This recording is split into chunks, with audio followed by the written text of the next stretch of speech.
Luxury cars tend to be financially out of reach unless you're okay with the versatility levels of women's clothing. And if you want more authentic opulence, you have to pay for it.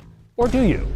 The Lexus ES is the Ivy League Toyota Camry, and that comes with many pros and some cons. The changes for 2024 are brief. So first, you have a technology package now that you can opt for on the base model that gives you a head-up display and the larger infotainment screen. And we also have new wheels with a vapor finish on the ultra luxury spec. Moving on, this generation came out for the 2019 model year, and I think it's one of the most distinct in its class for a variety of reasons. So let me explain. First, we need to consider that this starts out under $45,000. And for that money, the quality is great. On the exterior, they've paid attention to the details. I think the design is cohesive, the panel gaps are all tight. Moving on the inside, the fit and finish is outstanding and sheds any fear of this being simply a rebadged Toyota. The material quality, especially if you move up in trims, is great too. I may wish for a little bit more plush elbow rest, but still you're gonna have soft touch materials in the places that you want it to be. There's not a bunch of glossy stuff that gets smudged and scratched. You can even get real metal trim. There's contrast stitching. It's all tasteful, and the construction of everything feels solid as well. There's also some traditional Lexus touches, like the analog clock that fits in nicely, the center console that opens up on either side, or the gauge cluster with moving parts. It doesn't necessarily need to do that, but I think that looks classy too. There's also physical buttons for all of your HVAC controls, which is something that I wish every Lexus retained. While this does have some nice tech, it's a surprisingly straightforward car. I'd also label its size as a selling point. Most luxury cars around this price point have a much smaller footprint. The ES isn't a complete barge, but it's a few inches longer than the Camry, though only the top ultra luxury grade packs a 360 view camera, which is really unfortunate for a car with the nose of a toucan.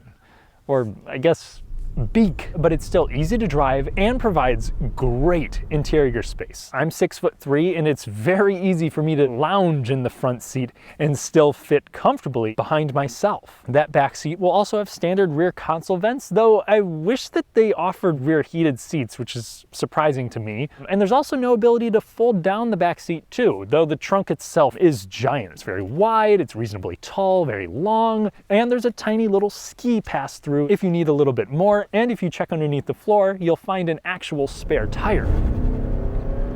The next reason is for the powertrains. Not because they're quick, but they're highly efficient and smooth. So these are all essentially what you'll find in the Camry. Base models will actually still get the 2.5 liter naturally aspirated inline 4, making just 200 ponies, and that's actually the only way that you can get it hooked up to all-wheel drive. It's gonna sound like a Hertz car, but it's not gonna hurt your wallet. Gas mileage is insane. I mean, it's nearly what you're gonna get with its smaller Toyota counterpart. And part of that is thanks to the 8-speed automatic that tends to pick higher gears to favor fuel economy, but I've found it to do a good job of kicking down when needed and providing for smooth shifts, at least in the Camry. You'll also find that transmission with the 3.5 liter V6 of the ES 350. That'll take you to 300 horsepower, and I definitely recommend that if you're really wanting performance. I have the ES 300, which takes a modified version of that 2.5 liter, adds in a permanent magnet drive motor to make for 215 ponies. I've gotten it to 60 in under 8 seconds, and passing power is more than sufficient, yet not quite as effortless as most other luxury cars. The electrified variant will come hooked up with an eCVT, which uses another motor and a planetary gear set to change the gear ratio for the engine, and it does so in a responsive manner. And while it still is going to sound like a CVT as you're pulling up to speed, it feels more linear and natural than your traditional continuously variable units. Still, that 8-speed in either the V6 or the 4-cylinder is just going to provide for a more engaging experience, even if you use the paddle shifters. Yes, because I have those. Anyway, I'm ecstatic that Toyota offers this because it allows you to easily achieve over 40 miles to the gallon. And get this, all of them use regular fuel. And it's the low running cost of the powertrains that plays a huge part in why I think this is the best luxury value. But it's not just economical. This is an upscale car, and the comfort reminds you of that. So when you bring it onto the highway, 65 miles per hour, there's a little bit of wind noise, but it's a quiet ride. From my experience, it's the most serene vehicle that you'll find for 45 grand. It even insulates you well on a torn up back road. None of this stuff is really making it through to my spine. It glosses over small to medium-sized imperfections like a desperate employer. The seats are phenomenal too. There's standard lumbar adjustment for the driver and passenger, soft cushioning, and great thigh support. The ES makes most drives a breeze. Around corners, it's a different story. Even here with the performance adaptive dampeners of the F-Sport handling and ultra luxury specs. That does noticeably sharpen up the thing and reduce your body roll, which when you're in the regular modes isn't appalling but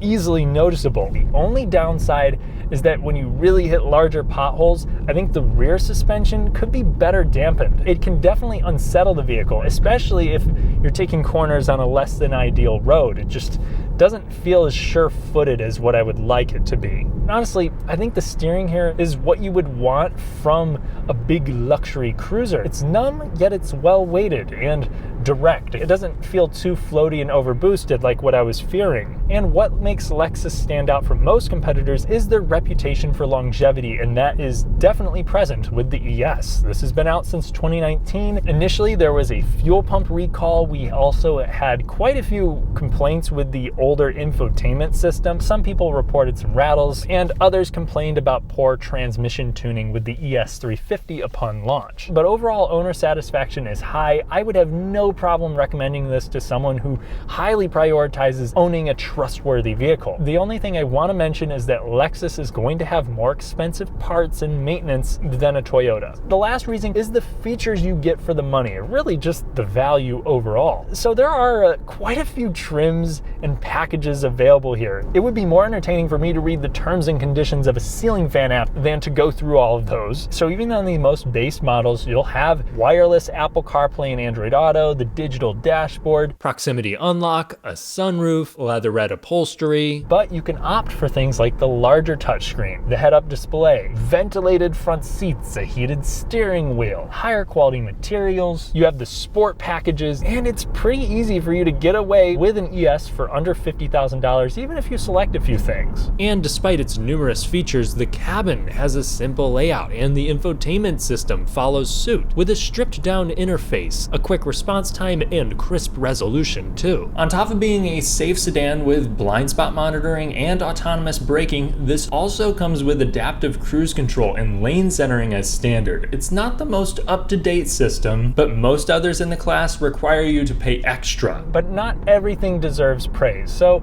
I want to recap some of the downsides. I wish the suspension had a little bit more composure on twisty roads. It doesn't really need to have less body roll, I just want the rear to feel more glued down and less unsettled. I also wish that the all-wheel drive was available with the hybrid or the V6. I'm still confused by the back seat not folding down. The brakes, while they can bite nicely if they need to, are a bit finicky. That makes it tough to come to a smooth stop in certain scenarios. And like many other luxury sedans, the resale value here, not particularly great. What I'm not going to label as a downside here is that the Lexus ES is unenthusiastic. This was never supposed to get your heart pumping. In fact, it's meant to do the opposite. Yeah, the powertrains or the back road driving dynamics aren't exhilarating. You'll have to go elsewhere for something like that. And that actually allows the ES to stand out. As I think most luxury cars in this price point prioritize handling and speed over a posh ride and longevity. If you want something that's sensible with